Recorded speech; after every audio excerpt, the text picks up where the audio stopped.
হাজিরানে মজলিস অত্র এলাকাবাসী, বিশেষ করে দিগার উলামা হযরত, আমন্ত্রিত অতিথিবৃন্দ এবং লিখিত অলিখিত উলামা হযরত, এছাড়াও এই জলসাকে কেন্দ্র করে আগত বিভিন্ন বাড়িতে বিভিন্ন অতিথিবৃন্দ এবং মায়েরা, ভাইয়েরা, বোনেরা এবং আশেপাশের জাতি ধর্ম বর্ণ নির্বিশেষে সকল জনসাধারণ ব্যক্তিবর্গ সকলের প্রতি আমি অকৃত্রিম ভালোবাসা জানাচ্ছি, শ্রদ্ধা নিবেদন করছি, প্রীতি শুভেচ্ছা অভিনন্দন এবং সর্বোপরি সেরা সম্ভাষণ সালাম জানাই।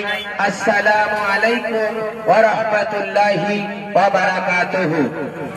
দেখুন, বর্তমান সময়ে চারিদিকে আমরা দেখছি ইসালে সব মাহফিল হচ্ছে, বিভিন্ন অনুষ্ঠান হচ্ছে। এই অনুষ্ঠান আমরা লক্ষ লক্ষ টাকা খরচ করে থাকি। আসলে অনুষ্ঠান কি জন্য দিই আমরা নিজেরাও জানি না। এখন প্রায় 7টা বাজতে যায়, এখনো আমাদের সময় হয়নি এইখানে একটু এসে বসার। এটাকে নবী বলেছেন জান্নাতের বাগান, বলেছেন তো বলেছেন, নবীর কথা অবশ্যই সত্য। এটা জান্নাতের বাগান, যেখানে বসলে নেকি সওয়াব হয় এবং দুনিয়াতে জান্নাতের বাগানে বসা যায়।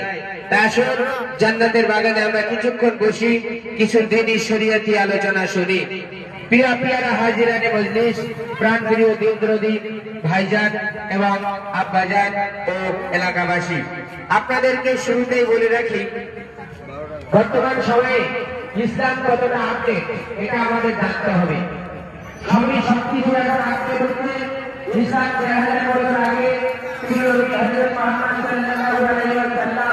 তিনি প্রচার করেছিলেন শান্তির ধর্ম ইসলাম, কিন্তু ইসলাম আজকে 1000 বছর পরে চলবে না কতটা আপডেট আমি আপনাদেরকে একটু শুনিয়ে যাব। এবং বিভিন্ন স্কুলে যেমন বিভিন্ন সাবজেক্ট পড়ানো হয়, আপনার ম্যাথস পড়ানো হয়, ইংলিশ পড়ানো হয়, বেঙ্গলি পড়ানো হয়, হিস্টোরি পড়ানো হয়, জিওগ্রাফি পড়ানো হয়, ফিলোসফি পড়ানো হয়, লাইফ সায়েন্স পড়ানো হয়, ফিজিক্যাল সায়েন্স পড়ানো হয়, পদার্থ বিজ্ঞান পড়ানো হয়, রসায়ন বিজ্ঞান পড়ানো হয়। আপনার